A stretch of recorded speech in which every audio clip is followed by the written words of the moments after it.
Bonjour, je suis le pasteur Eman et j'anime l'émission Le Pain Vivant Quotidien. Cette émission est née d'un désir profond qui brûlait dans mon cœur de voir les enfants de Dieu, les enfants du Seigneur Jésus-Christ être enseignés, équipés et qui puissent grandir jusqu'à la stature parfaite de Christ. Et donc cette émission est diffusée tous les jours du lundi au samedi de 7h à 7h30. Sans plus tarder, je vous laisse suivre l'émission. Bonne journée et que Dieu vous bénisse.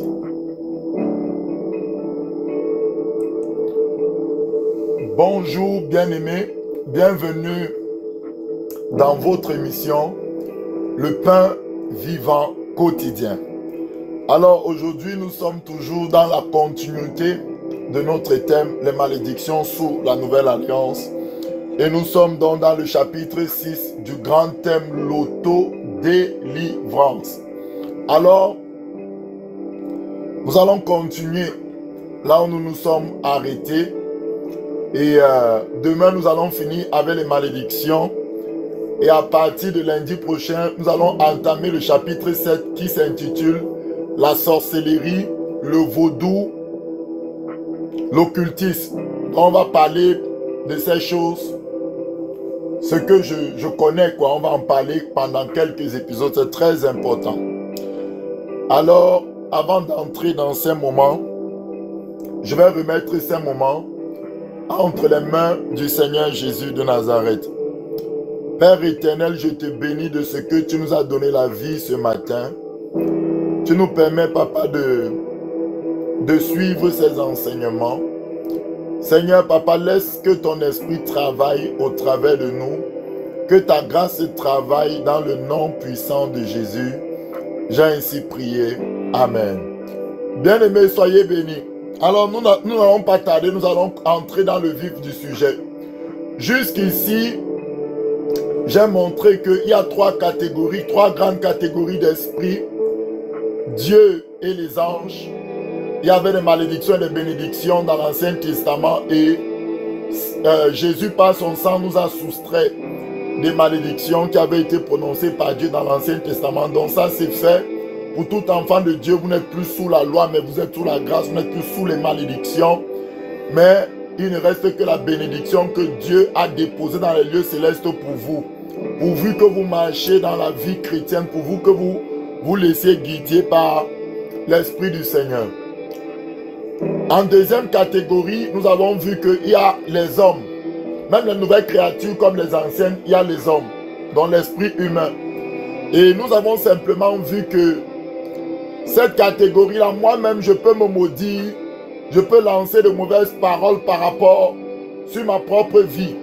Et j'avais dit plus de 50% des choses négatives qui nous arrivent proviennent de nos pensées et de nos propres paroles que nous avons prononcées dans un temps de murmure, dans un temps d'épreuve, parce qu'on passait par des moments difficiles. On a remis en question la fidélité, l'amour de Dieu. On a remis en question la grâce de Dieu, la bonté de Dieu à notre égard. Et on a commencé à parler négativement. Et Satan a profité de notre ignorance pour soustraire ces paroles qu'on parlait et pour nous les faire vivre dans les mois, dans les années qui arrivent. Et j'avais dit, en m'appuyant sur certains versets bibliques, qui dit que l'homme est tel que sont ses pensées. L'homme est tel que sont ses paroles. La manière dont tu parles, c'est ce que tu mangeras, les fruits de tes lèvres. Ton corps se rassasiera. Donc j'avais démontré cela par la parole de Dieu. J'avais aussi montré la deuxième catégorie, surtout chez les hommes. Maintenant, Dieu t'a appris à contrôler ta bouche. Tu commences à faire attention à ce que tu dis. Mais d'autres personnes peuvent te maudire. Ça peut être tes parents, ça peut être tes oncles, tes tantes, ça peut être tes frères en Christ. Beaucoup d'autres choses peuvent arriver. Tu peux contrôler ta bouche, tu peux contrôler tes pensées, mais tu ne peux pas contrôler la bouche des autres. Tu ne peux pas contrôler les pensées des autres. Donc, ça peut arriver qu'ils te maudissent. Là, ce n'est pas Dieu qui les a demandé de te maudire, puisque la Bible dit clairement dans Jacques 3 que Dieu dit qu'il appelle ses enfants à bénir. Jésus va même plus loin. Jésus dit, bénissez ceux qui vous maudissent. Ça veut dire qu'il n'y a aucun contexte dans lequel un enfant de Dieu peut maudire une créature de Dieu. Alléluia. On ne doit pas mal parler, on ne doit pas maudire les autres. Parce qu'on suit le Seigneur Jésus par exemple. Donc, Donc, vous voyez que sous la nouvelle alliance, les autres peuvent te maudire. Et Jacques ne dit pas que ces malédictions-là sont sans effet, on s'en va pas agir. Non. Jacques, au contraire, interpelle les chrétiens et dit, il ne faut pas qu'il en soit ainsi, parce que justement, les paroles que nous prononçons ont de l'effet. L'apôtre Paul va dans le même sens en disant, faites attention, vous pouvez vous mordre et vous dévorer, vous détruire les uns les autres. Beaucoup de personnes, quand ils arrivent dans les églises, c'est là où on détruit même leur vie. Leur vie était déjà en lambeaux. Mais quand ils arrivent dans les églises, on leur donne le coup final une fois. Parce que dans les églises ou dans certaines églises, certains n'arrivent pas à contrôler leur langue. Alléluia, qu'il n'en soit pas ainsi. Je suis en train de faire un petit résumé rapide. Alors maintenant, dans la dernière, aujourd'hui, ce que nous allons voir. Donc, pour cette partie-ci, c'était des personnes qui lancent des paroles négatives, mais quand même tu es là. Tu entends les paroles. Donc, ils le font devant toi. Peut-être c'est pas mal qu'ils sont ignorants, peut-être, ou elles sont ignorantes. Peut-être c'est simplement parce que ils lancent des paroles par colère. Je vous ai donné ma situation. Moi et mon épouse dans le temps, quand je me fâchais, je vous ai expliqué que je lançais souvent des paroles sous le coup de la colère. Et puis j'étais triste parce que le Saint-Esprit, la Bible dit de ne pas attrister, qu'il ne sorte de votre bouche aucune parole négative. Donc, je pouvais ressentir après cette colère, après avoir parlé négativement, qu'il y avait quelque chose, j'étais triste. Donc, cette tristesse-là, c'était la tristesse de l'esprit, jusqu'à ce que je m'humilie devant mon épouse, je lui demande pardon et je prie le Seigneur que peut-être les prochaines fois, je ne puisse plus être en colère comme ça. Donc, par la grâce de Dieu, le Seigneur est en train de transformer, mais je ne vais pas dire que je suis arrivé à la perfection. C'est un domaine dans lequel je pense que Dieu doit me perfectionner de plus en plus.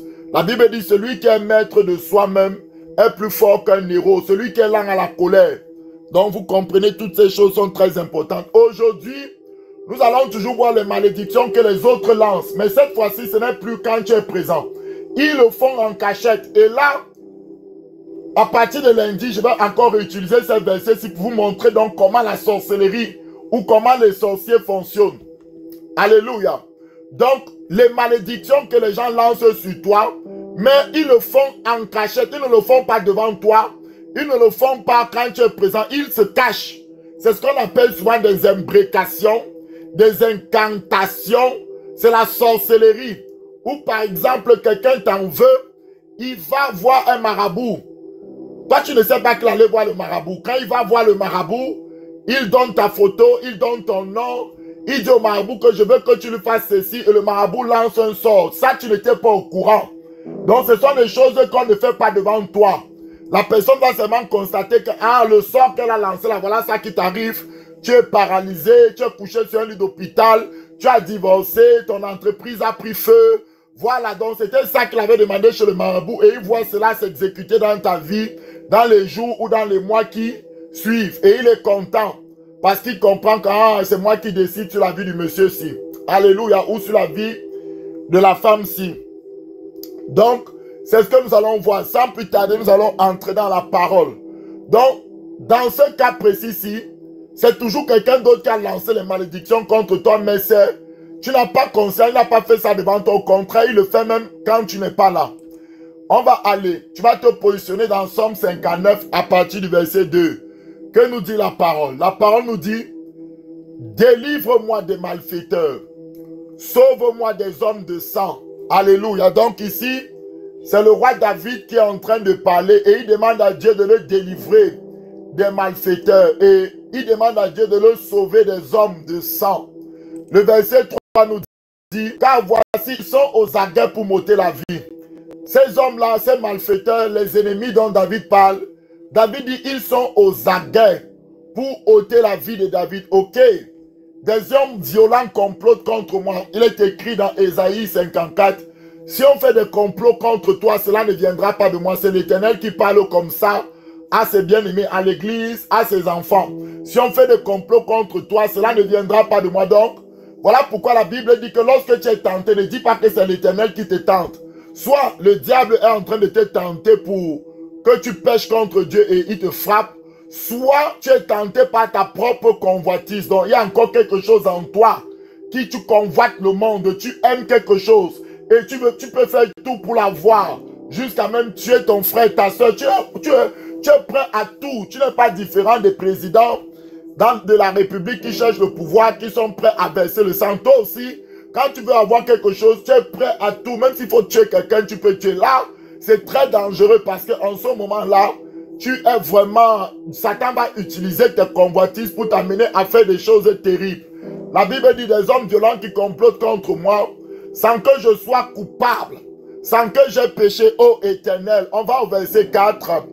La Bible nous dit ici, malgré mon innocence, il court, il se prépare. Réveille-toi, viens à ma rencontre et regarde. Réveille-toi, viens à ma rencontre et regarde. Bien-aimé, on est à l'église mercredi, jeudi, vendredi en jeûne et prière. Et le thème, Romains 12, 9, qui dit, ayez le mal en horreur. Donc, voici comment vous pouvez éviter le mal. Si, avant que tu ne deviennes chrétienne, toi, tu avais fait de la sorcellerie, tu as fait du mal à des personnes, peut-être tu allais voir un marabout pour charmer un homme. Et quand tu es devenu chrétien, tu as demandé pardon à Dieu, bon, avec une telle légèreté. Et tu n'as pas pris le temps de briser les paroles que tu avais prononcées pour attirer cet homme-là. Donc cet homme-là, il y a quelque chose, il y a un lien entre le marabout que tu étais allé voir et le fait que cet homme était tombé dans ton charme. Donc tout ça, tu dois briser. Peut-être tu as amené tes enfants chez les marabouts. Ou tu as amené quelque chose de quelqu'un dans la famille chez les marabouts. On t'a dit que non, c'est telle personne qui crée des problèmes dans votre famille. Toi aussi, pour protéger la famille dans l'ignorance, tu es allé chez les marabouts avec le nom de cette personne pour qu'on lui fasse du mal. Et effectivement, tu as remarqué que ce que tu avais fait chez le marabout là est arrivé à la personne. Il faut que tu pries pour briser ces choses, tu pries pour détruire ces choses, toi qui es devenu chrétienne. Alléluia. Ayez le mal en horreur, détachez-vous du mal pour vous attacher fortement au bien. Je continue ici le verset 59, verset 4. Malgré mon innocence, il court, il se prépare. Réveille-toi, viens à ma rencontre et regarde. Verset 5, la Bible dit, toi, Éternel, Dieu des armées, Dieu d'Israël, lève-toi pour châtier toutes les nations. N'aie pitié d'aucun de ces méchants infidèles. Merci Saint-Esprit pour ton amour et ta fidélité. Ton amour, ta puissance, ils reviennent chaque jour. Ta présence dans ma vie. Ils hurlent comme des chiens. Ils font le tour de la ville. Tu vois ça? Donc, ils reviennent chaque soir. Donc, ils font ça en soirée. Quand les gens sont couchés, quand les gens dorment, eux, les méchants qui veulent tuer David, ils ne font pas ça devant lui, mais en soirée. Et David, par la révélation de l'Esprit, le Saint-Esprit l'a révélé cela. David n'était pas là avec eux comme ça, non. C'est pas l'Esprit que David a connaissance de ces choses. L'Esprit révèle à David que ces gens-là, qu'est-ce qu'ils font? Ils reviennent en soirée. Ils hurlent comme des chiens. Ils font le tour de la ville. Écoutez, comment je sais que ils le font en cachette? Verset 7. Voici de leur bouche, ils font jaillir le mal et le mal en horreur. Donc, ils le font quand David n'est pas là. Des glaives sont sur leurs lèvres. Et ils se disent, car qui est-ce qui entend? Vous voyez? Donc, eux, ils ne veulent pas que les gens entendent. Eux, ils veulent maudire en secret. C'est ce qu'on appelle des imprécations, des incantations. Là, c'est l'ennemi, je prends dans la troisième catégorie d'esprit. Quand la troisième catégorie d'esprit cherche à te détruire, il compte terriblement sur la sorcellerie. Il compte terriblement sur les agents de la sorcellerie qui sont dans vos familles. Il va les utiliser. Ces gens vont aller dans les lieux de... Ces gens vont aller dans les maisons des marabouts, des sorciers, avec vos noms, avec le nom de vos enfants. Ils vont vous maudire en secret. Ils vont donner de l'argent. Ils sont même prêts à se scarifier, à se blesser, à faire couler le sang pour que quelque chose de négatif vous arrive. Donc ici, ces gens-là parlent. Et quand ils parlent, ils se disent entre eux-mêmes, qui nous entend, personne ne nous entend, on est vraiment la nuit, on se réunit, ce sont les gens qui font les réunions mystiques, les réunions sous des arbres, des réunions dans l'eau, les réunions dans des forêts. Et ils décident du sort d'un être humain, ils décident de la vie, du foyer, des enfants, des enfants, de tes enfants, ils décident de beaucoup de choses. Et le matin seulement, ils commencent à exécuter les décrets sataniques qu'ils ont votés dans les tribunaux sataniques. Donc, c'est ce qui se passe ici. Donc, il faut faire vraiment attention à ces choses. Et le Seigneur se rit d'eux. Et ils vont tomber. Et David dit que Dieu est sa force et sa haute retraite. On va prendre un autre passage. Donc, je parle de ceux qui pratiquent la sorcellerie. Ils vont faire le mal en cachette. Ils ne vont pas le faire devant toi. Je vous avais dit au début que ce n'est pas de toutes les malédictions qui ont été ôtées automatiquement comme ça. Je vous ai montré quelle malédiction dans l'Ancien Testament a été ôtée à la mort de Jésus. Parce que Jésus a fait, tu n'as pas besoin de prier pour ça. Jésus a ôté cette malédiction-là, ça c'est sûr. Ce genre de malédiction, où les sorciers viennent parler contre toi. Bien aimé, les sorciers existent aujourd'hui. Jésus est mort il y a 2000 ans, vous me comprenez. Quand les sorciers parlent contre toi, ce qu'ils disent là, ce sont des armes. On nous a montré que quand l'homme parle, c'est comme un glaive, c'est comme un marteau. Il y a des flèches. Ces choses-là vont pour accomplir le but pour lequel les sorciers les ont libérés. Ce que Dieu va faire, Dieu va te révéler. Voilà pourquoi il te disait qu'il y a certaines malédictions, que tu as quelque chose à faire. Parce que Ésaïe 54, verset 15, nous dit clairement que tout a, donc les épées, les flèches, les massures qui ont été faites dans le lieu secret, dans la sorcellerie contre toi, sera nul et sans effet. Et Dieu va te montrer comment il dit, tu condamneras toute langue qui s'élèvera en justice contre toi. Toi, tu la condamneras, tu détruiras même les âmes. Il dit que j'ai créé l'ouvrier, etc. On va lire ça, mais avant de lire, je vais encore montrer un passage que ces gens-là font ces choses en cachette. Somme 64, à partir du verset, on va revenir dessus quand je vais parler de la sorcellerie. À partir du verset 3, à partir du verset 3 à 5, écoutez ce que dit Somme 64. Ils aiguisent leur langue comme un glaive, c'est ce que vous avez parlé. Ils lancent comme des traits leurs paroles amères. Donc, ces sorciers-là, habités par les démons, habités par l'esprit de sorcellerie, commencent à lancer, commencent à parler des choses dans le secret. Ils sont dans une chambre, ils dansent dans le noir, tu ne les vois pas. Ils chantent, ils émettent des sons et ils envoient des paroles, ils citent ton nom, ils font des incantations, ils font des imprécations, ils envoient des choses contre toi pour te tuer. Dans le secret, c'est ce que la Bible dit ici. Ils aiguisent leur langue comme un glaive, donc c'est à partir de leur langue qu'ils font le mal. Ils lancent comme des traits leurs paroles amères. Le verset 4, pour tirer en cachette, tu vois, ils ne font pas ça en public, c'est en cachette. Pour tirer en cachette sur l'innocent. Ils tirent sur lui à l'improviste et ils n'ont aucune crainte de Dieu. Écoutez la suite, ils se fortifient dans leur méchanceté. Voilà pourquoi le cœur du sorcier devient de plus en plus mauvais. Parce que quand il tire, il voit que ça arrive. Il va commencer, Satan va le rendre plus orgueilleux. Tu vois, tu as un pouvoir. Tu peux décider de la vie et de la mort de quelqu'un. Voilà pourquoi quand tu fais quelque chose dans un sorcier, il dit quoi? Je vais te montrer, tu vas voir de quel doigt je me chauffe. Parce que il est devenu orgueilleux, Satan l'a menti. Ils se fortifient dans leur méchanceté. Ils se concertent, ils font des réunions mystiques pour tendre des pièges. Ils disent, écoute, qui les verra? Donc ils le font en cachette. Voilà pourquoi Dieu, quand tu lances un tel défi à Dieu, Dieu se plaît à révéler les choses qu'ils font en cachette à ses soldats d'élite, à ses soldats dans son armée, parce que dans une armée, il y a des soldats d'élite. Il y a plusieurs corps d'armée, bien aimés. Il y a des gens que Dieu traite dans le secret. Il y a des gens que Dieu forme dans le secret pour dealer, pour venir s'opposer à une telle intrusion dans les églises. Dans la plupart des églises qui sont implantées par Dieu, il y aura toujours des gens qui viennent avec la sorcellerie pour amener le sommeil spirituel. Là où la sorcellerie règne, il y a des lourdeurs pour prier, des lourdeurs pour lire la parole de Dieu, des lourdeurs inexplicables. Tu commences à prier comme ça à la maison, subitement tu dors. La sorcellerie est là, papa, la sorcellerie est là. Parce que le sorcier a besoin d'alourdir l'atmosphère.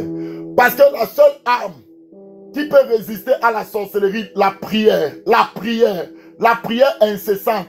Je pense que c'est l'une des raisons pour lesquelles Jésus a dit prier sans cesse.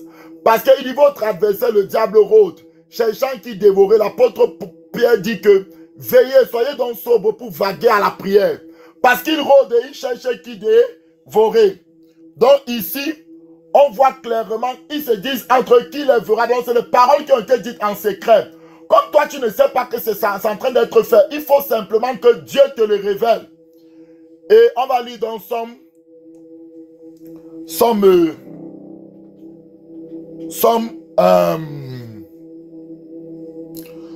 44.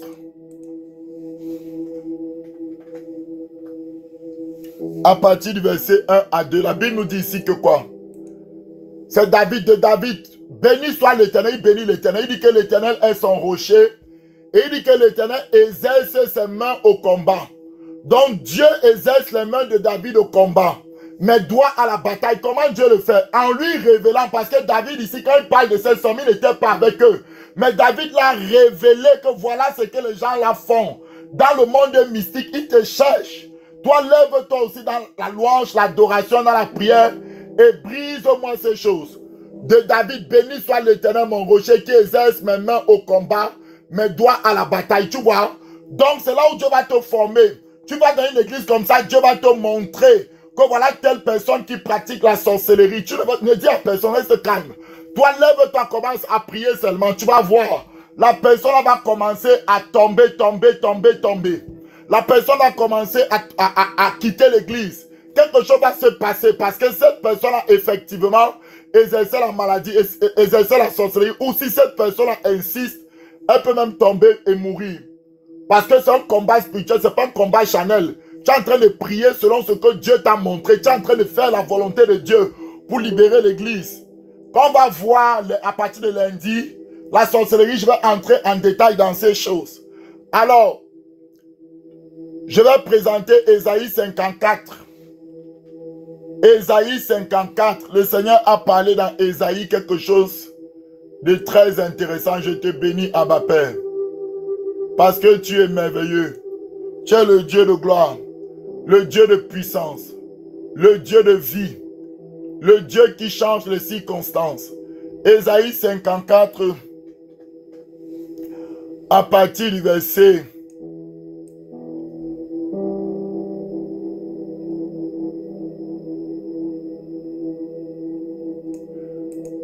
15. Si l'on forme des complots, cela ne viendra pas contre moi, de moi. L'Éternel parle à ses enfants.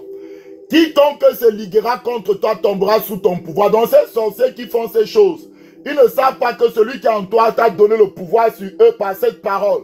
Et il va te dire comment tu vas exercer ce pouvoir-là sur eux. Verset 16. Il dit, voici, j'ai créé l'ouvrier qui souffle le charbon au feu et qui fabrique une arme par son travail. Donc c'est Dieu qui a créé tous les êtres humains. Même le sorcier qui est récupéré par Satan pour, par sa langue, créer des outils. Ici c'est ça, créer des armes. Par sa langue, des armes de mort, des armes, des épées, des flèches, des haches. Il y a toutes sortes d'armes. Tu peux voir quelqu'un comme ça spirituellement, une épée l'a traversé. Il te dit qu'il a mal ici, mais quand Dieu ouvre tes yeux, tu vois que c'est l'épée qu'il a traversé. Et pendant que tu pries, tu enlèves cette épée-là et subitement il dit, hey, la douleur est partie. Oui, on l'avait fléchetée dans le monde spirituel, mais il ne savait pas.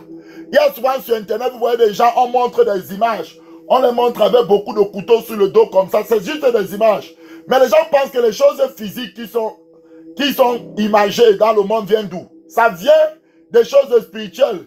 Dans le monde spirituel, on peut t'envoyer des flèches dans ton dos. Tu marches physiquement, tu as mal au dos. Tu as des choses, mais derrière, ce sont des flèches spirituelles qu'il faut enlever. La Bible dit ici que voici, j'ai créé l'ouvrier qui souffle le charbon au feu et qui fabrique une arme par son travail, mais j'ai créé aussi le destructeur pour la briser. Donc, Dieu dit que toute arme, et il va aller au verset 17, toute arme forgée contre toi sera sans effet. Donc ce que les gens aiguisent leur langue comme un glaive, les sorciers à ton insu. Il dit, sans effet, et toute langue, tu vois, il s'élève en justice, qui s'élèvera en justice contre toi, tu la condamneras. Comment tu vas condamner quelque chose dont tu n'as pas eu la révélation? Donc Dieu va te révéler, il va exercer tes mains au combat, il va te révéler ce qui est fait dans les ténèbres, dans le secret contre toi, contre ta famille, dans des songes, par des paroles de connaissance, dans des visions même ouvertes. À toi de prendre au sérieux ces informations que le Saint-Esprit te donne pour te lever réellement dans le combat et briser ces choses. Écoutez, la Bible dit que toute langue qui se ligue contre toi, c'est toi qui vas la condamner. Dieu ne s'arrête pas là. Il dit, tel est l'héritage des serviteurs de l'Éternel. Qui nous a légué un héritage? C'est Jésus. La Bible dit qu'il nous a bénis de toutes sortes de bénédictions spirituelles. Parmi les bénédictions spirituelles, il y a ce pouvoir, c'est le pouvoir de briser toutes les armes qui ont été forgées dans le monde spirituel contre nous. Le pouvoir de détruire les épées, les haches, les couteaux, tout ce qui a été fabriqué par la langue, les glaives, les flèches, tout ce qui a été fabriqué par la langue des sorciers contre nos vies. Dieu nous a légué en héritage le pouvoir de condamner, de briser, de détruire les armes. Toute arme forgée sera sans effet. Toute langue, tu la condamneras. On a dit que il a créé le destructeur pour détruire les armes au verset 16. La Bible dit, tel est l'héritage qui viendra. Il dit, tel est le salut qui viendra de moi, dit l'Éternel. Qui est notre salut? C'est Jésus. Donc, Esaïe est en train de prophétiser. Il dit que quand Jésus sera là, les choses aussi que vous voyez là seront effectives. En tant qu'enfant de Dieu, Dieu veut te former au combat. Dieu veut te montrer les choses qui se passent dans ton dos, dans ta famille. Il est écrit de David, l'huile de joie est sur sa tête. L'onction est sur lui. L'ennemi ne le surprendra pas. Comment l'ennemi ne va pas te surprendre? Le Saint-Esprit va te montrer ce que l'ennemi veut faire pour atteindre à ta vie et dont tu as déjà eu le pouvoir. Si Dieu t'a donné le pouvoir, il y a certaines choses que Dieu ne va pas te protéger parce que tu es plus fort que Satan. Il faut simplement que tu exerces ton pouvoir pour détruire l'emprise de l'ennemi. Jésus dit, je vous ai donné le pouvoir de marcher sur les serpents, les scorpions, sur toute la puissance de l'ennemi. Il n'a pas dit que moi, Jésus, je vais marcher à ta place. Il dit, toi, tu vas parler, tu vas marcher en t'appuyant sur ma parole et moi, je vais agir au travers de toi. Donc, il y a quelque chose que tu dois faire. L'apôtre Pierre dit, résistez au diable, pas Dieu, toi. Résiste-lui avec une foi ferme. Et il ne va pas fuir de Dieu parce que Satan ne tente pas Dieu. Il va fuir de toi. Il va voir le feu qui va sortir de toi par le Seigneur Jésus. Il va voir la puissance qui va sortir de toi. Et il va dire, maman, si c'est la qualité, si mieux vaut je laisse l'enfant, si je m'en vais. Au nom de Jésus. Avant de finir aujourd'hui, je vais prendre deux cas où maintenant le monde des ténèbres se lève réellement et font une réunion pour détruire un pasteur, pour détruire un enfant de Dieu, pour détruire quelqu'un qui a vraiment un impact dans le royaume des cieux. Tu vas aller te positionner dans Daniel 6 à partir du verset 3. Daniel 6. Merci Saint-Esprit pour ta grâce. Merci Saint-Esprit pour ton amour. Daniel 6 à partir du verset 3. Écoutez cette parole digne d'être entendue. Daniel surpassait les chefs et les satrapes. Donc, parmi les chefs qui avaient autour du roi, Daniel les surpassait en sagesse, en intelligence. Parce qu'il y avait en lui, en Daniel, il y avait quelque chose, un esprit supérieur, c'est le Saint-Esprit, c'est l'esprit le plus élevé. Et le roi pensait à l'établir sur tout le royaume. Donc le roi, qui était un païen, qui était même un sorcier peut-être, il disait que non, pour que mes affaires prospèrent bien, je vois que le gars, c'est avec sa vivacité d'esprit là, je préfère l'établir sur tout mon royaume. Donc, il y avait une élévation qui venait vers Daniel. Écoutez, le monde des ténèbres savait que si Daniel est établi à certains postes de responsabilité, il y a certaines choses qui ne vont plus se faire dans la ville comme avant. Daniel va vouloir imposer le règne de Dieu à ce poste-là parce que Daniel aime Dieu, Daniel est soumis à Dieu. Ils ont dit non, on va attaquer avant que ça ne se produise. Écoutez, alors les chefs, les satrapes cherchaient une occasion d'accuser Daniel. Pourquoi? Parce que le roi voulait l'élever. Écoutez bien, hein? Ça c'est quand le monde des ténèbres se réunit pour faire une réunion contre toi à cause d'une élévation qui vient dans ta vie. En ce qui concernait les affaires du royaume. Mais il ne put trouver aucune occasion. Donc Daniel était droit, intègre. Ni aucune chose à reprocher parce qu'il était fidèle. C'est un homme fidèle à Dieu Il était fidèle à Dieu, il était fidèle à autrui. Et qu'on a persévéré chez lui, ni faute, ni rien de mauvais. Il n'y avait rien dans ses motifs, rien d'impur dans son cœur. La Bible dit au verset 5, ici, et ces hommes disent, nous ne trouvons aucune occasion contre Daniel, à moins que nous n'en trouvions une dans la loi de son Dieu. Verset 6, puis ses chefs et ses satrapes se rendirent tumultueusement auprès du roi. Et il lui parlait ainsi, roi Daïrus vit éternellement. Verset 7, écoutez, écoutez comment le monde des ténèbres fonctionne. Tous les chefs du royaume, les intendants, les satrapes, les conseillers et les gouverneurs sont d'avis qu'il soit publié un édit royal avec une défense sévère portant que quiconque dans l'espace de 30, Satan n'a que besoin de 30 jours. Écoute-moi, pasteur. Satan n'a que besoin de 30 jours d'inactivité spirituelle dans ta vie. Satan n'a que besoin de 30 jours de sommeil spirituel pour te couper en morceaux, pour te tuer physiquement. Là, je ne blague pas. 30 jours où tu es un peu faible, ou peut-être tu es malade. Si tu es malade physiquement, tu peux prier même en langue, même coucher sur le lit avec des douleurs. Bien aimé, n'arrête pas de prier, c'est ta survie. 30 jours, Satan n'en a que besoin de 30 jours d'inactivité spirituelle. Certains pasteurs qui vont en congé, ils vont à gauche, à droite, ils se reposent. Et c'est comme ça que l'ennemi les abat beaucoup de choses dans leur vie. La Bible dit adresser pendant 30 jours. Quiconque va essayer de prier un autre Dieu, un autre homme, excepté toi. Si cette personne n'est pas dans l'idolâtrie, alors maintenant on va le jeter dans la fosse aux lions, la fosse des serpents, la fosse des lions, la fosse des crocodiles, la fosse des vampires. Voilà pourquoi ils veulent que la prière s'arrête, parce que la sorcellerie ou la fosse aux lions a un pouvoir terrible sur toi si tu n'es pas un homme de prière. Mais si tu es un homme de prière, mon ami, les lions ne pourront pas te bouffer. Le lion de la tribu de Juda va sortir. Même si c'est les serpents qui sont autour de toi comme en Égypte, le serpent qui est dans le bâton de Moïse va se manifester. Dieu encore va se manifester, va avaler les autres serpents. Donc il n'y a pas moyen qu'il puisse te toucher tant que tu demeures dans la prière. Donc il veut d'abord arrêter la prière. Il veut paralyser la prière. Il veut que la prière cesse. Il veut détruire la vie de prière de Daniel. Écoutez-moi, ce n'est pas des plaisanteries, c'est des choses terribles que je suis en train de libérer ce matin. Verset 8, maintenant, ô roi, confirme la défense et écrit le décret, afin qu'il soit irrévocable, selon la loi des Mendes et des Perses, qui est humiliable. Verset 9, là-dessus, le roi Daïrus écrivit qu'il n'y a plus de prière pour un autre Dieu. Vous voyez? Lorsque Daniel, ça c'est très important, sut que le décret était écrit, il se retira, petit homme, dans sa maison. Retire-toi, sois seul avec Dieu. La Bible dit que Jésus se retirait dans les lieux déserts. Il montait sur la montagne d'Olivier selon sa coutume. Il passait souvent toute la nuit à prier. Et des veillées de prière personnelles, et des temps de jeûne personnel. Retire-toi de la foule, reste calme-toi, passe des temps dans la prière.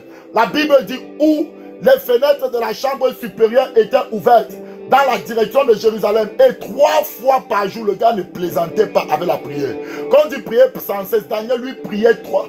Il se mettait à genoux. Il priait, bien aimé, 3 fois par jour alors qu'il y a une interdiction. Alors quand il n'y a pas d'interdiction, qu'est-ce que le gars fait? Mon ami, peut-être priait plus de 3 fois. Ici, à cause de l'interdiction, il priait 3 fois par jour.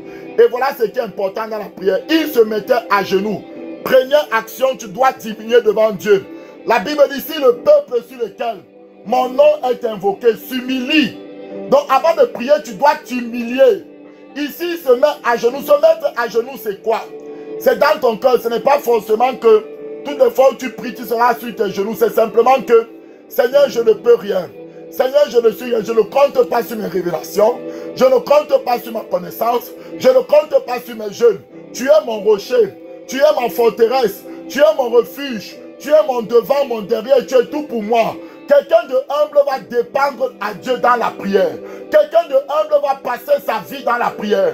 L'une des manifestations de l'orgueil dans nos vies, c'est le fait que nous ne prions pas assez. Pourquoi? Parce que le manque de prière montre qu'on peut faire de nous-mêmes. Celui qui prie indirectement reconnaît que Dieu est son soutien. Il ne peut rien faire sans Dieu. Et il demeure donc dans les supplications et les prières nuit et jour. La Bible nous dit ici, 1, il se met à genoux, il s'humilie. 2, il priait.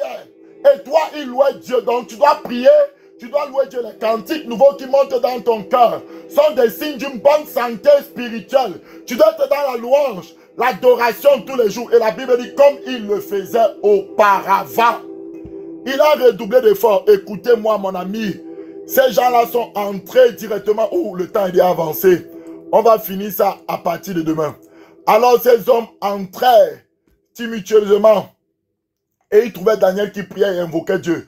Donc ces gens-là connaissaient quand Daniel devait souvent se retirer dans le lieu secret pour prier. Voilà pourquoi quand tu te retires dans le lieu secret pour prier, c'est là où ton téléphone sonne. C'est là où tu commences à penser à beaucoup de choses. Tu n'arrives pas à stabiliser tes pensées, à être concentré. Pourquoi? Parce que Satan fait une intrusion. Il entre tumultueusement dans ton lieu secret. Voilà pourquoi Jésus demande de fermer la porte. Subitement, tu veux prier, tu penses que non, il faut que j'appelle tel. En fait, alors que quand tu ne voulais pas prier, quand tu ne voulais pas entrer dans le lieu secret, tu n'avais pas toutes ces pensées, mais seulement quand tu as décidé de commencer à prier, il y a des tumultes, il y a des choses qui viennent directement. Il trouvait que Daniel priait et invoquait son Dieu. Ils vont faire quoi? Ils vont l'attraper et le jeter dans la fosse aux lions. Vous connaissez l'histoire, les lions n'ont pas pu manger Daniel. Rien ne t'arrivera pourvu que tu gardes ta vie de prière, pourvu que tu maintiennes ta vie de prière, pourvu que tu aies un lieu secret, un lieu dans la maison où ce lieu-là a été consacré à Dieu. Quand tu entres là-bas, la nuée de Dieu est là, la fumée de Dieu, mon ami, l'atmosphère céleste est dans ce lieu. Tu baignes dans la gloire du Saint-Esprit et des anges. Au nom de Jésus, lorsque tu sors de là, tu es prêt à affronter toutes choses. Au nom puissant de Jésus, je vais m'arrêter ici. Aujourd'hui, demain, on va voir le dernier épisode sur les malédictions. Et à partir de lundi, on va maintenant parler de la sorcellerie. Alors, tu vas élever ta voix et tu vas te mettre à prier. Tu vas dire au Seigneur Jésus, Seigneur, je te bénis. Seigneur, je t'exalte parce qu'il n'y a personne de semblable à toi. Il n'y a personne qui est comparable à toi, Seigneur mon Dieu. Merci pour cette parole. Tu vas te décider que, Seigneur, à partir d'aujourd'hui, je vais exercer mon cœur à la prière. Je vais exercer mon âme à la prière. Je vais prier Dieu de tout mon cœur. Ce n'est pas la durée qui est importante. Peut-être tu peux te fixer le matin avant que le soleil s'élève. 30 minutes de prière. Le soir avant de te coucher. 30 minutes de prière. Mais ce temps-là, c'est à Dieu. Tu mets ton téléphone sur avion. Tu peux mettre une petite mélodie instrumentale pour te plonger dans l'atmosphère. Mais tu es focalisé, tu éteins pour que rien ne vienne. Tu fermes tes yeux, tu éteins, tu es dans l'obscurité, mais tu pries. Pour être concentré, tu fermes tes yeux physiques, mais tu ouvres les yeux de ton cœur. Tes yeux sont focalisés sur Jésus. Et tu commences à l'adorer. Tu t'humilies. Tu dis, Seigneur, je viens humblement. Tu diminues devant lui. Et tu commences à élever son nom. L'atmosphère va changer autour de toi. Il va commencer à te révéler les choses cachées. Il va commencer à te montrer les trucs dans la vie des personnes. Au nom de Jésus, Papa, nous brisons les malédictions qui ont été prononcées sur nos vies, même dans le secret, les malédictions qu'on ne connaissait pas. Tu es connecté certainement. Et tu as un problème dans le travail, c'est-à-dire que quand tu trouves un travail, soit tu travailles, on ne te paye pas. Tu peux faire 1 an, tu as travaillé, on ne te donne pas ton salaire. Tu travailles, toi, comme ça, on ne te paye pas. Alors que la Bible dit dans Romains que l'ouvrier mérite son salaire. Toi, tu n'as pas de salaire. Tu travailles seulement, on t'exploite, on ne te paye pas. Ou par exemple, on t'accuse au travail et on te renvoie injustement. Ça ne s'est pas passé une fois, mais ça s'est passé plusieurs fois. Tu travailles pour des gens, ils ne te payent pas, c'est de l'exploitation. Il y a peut-être une parole qui a été libérée contre toi. Et dans le nom puissant de Jésus, tu es connecté. Je brise cette parole de malédiction qui avait été libérée sur ta vie. Tu as des difficultés, tu es plongé dans des dettes, dans des souffrances. Et on veut venir te prendre pour t'amener comme la veuve la veuve qui a vu Élisée, qui a dit, oh papa, souviens-toi de moi, mon mari qui était prophète, craignait Dieu, voici qu'il est mort, les créanciers veulent venir prendre mes enfants et moi-même pour nous jeter dans la souffrance, pour nous jeter dans l'esclavage. Aie pitié de nous, l'homme de Dieu lui a donné une stratégie pour qu'elle ne tombe pas sous l'emprise de ces choses. Au nom puissant de Jésus de Nazareth, je dis l'esprit d'endettement, l'esprit d'esclavage soit brisé dans le nom de Jésus, toi qui m'écoutes. Que le Seigneur qui est ton berger te fasse ne manquer de rien. Tu ne manqueras pas de quoi manger, papa. Tu ne manqueras pas où dormir, papa. Tu ne manqueras pas de quoi subvenir à tes besoins et subvenir même aux besoins des orphelins, des veuves, d'autres personnes. Que Dieu t'aide, que Dieu bénisse l'œuvre de tes mains, qu'il soit avec toi. Dans le nom puissant de Jésus de Nazareth, nous brisons la puissance des ténèbres sur ta vie. Nous brisons la puissance des malédictions. Quelles que soient les paroles que les sorciers ont parlé contre toi, ils ont maudit ton foyer, ils ont créé le divorce entre toi et ton mari. C'est des hommes, c'est des sorciers qui ont parlé. Nous détruisons ces paroles-là. Nous déclarons comme la parole de Dieu le dit, que eux-mêmes, ils mangent le fruit de leurs propres paroles. Qu'ils mangent le fruit de leurs propres paroles qu'ils ont prononcées. Dans le nom puissant de Jésus, nous avons ainsi prié ce matin. Au nom de Jésus, nous avons prié. Amen. On va se retrouver à midi et midi 30 pour la prière, bien-aimés. Connectons-nous, humilions-nous, prions notre Dieu dans l'humilité et que sa grâce nous visite. Nous avons fini aujourd'hui. Soyez bénis à midi. Soyez bénis. Merci d'avoir suivi cette émission et j'espère vraiment de tout cœur que vous avez été richement bénis. Alors, si vous avez des témoignages, des questions bibliques par rapport à certains sujets, n'oubliez pas de nous écrire à notre adresse mail qui sera mise dans la description de cette vidéo. Et puis, surtout, likez en cliquant sur le pouce, vous likez et vous partagez à vos connaissances, afin que le plus grand nombre puisse être aussi béni. Alors, on se retrouve pour d'autres épisodes. Soyez bénis au nom puissant de Jésus.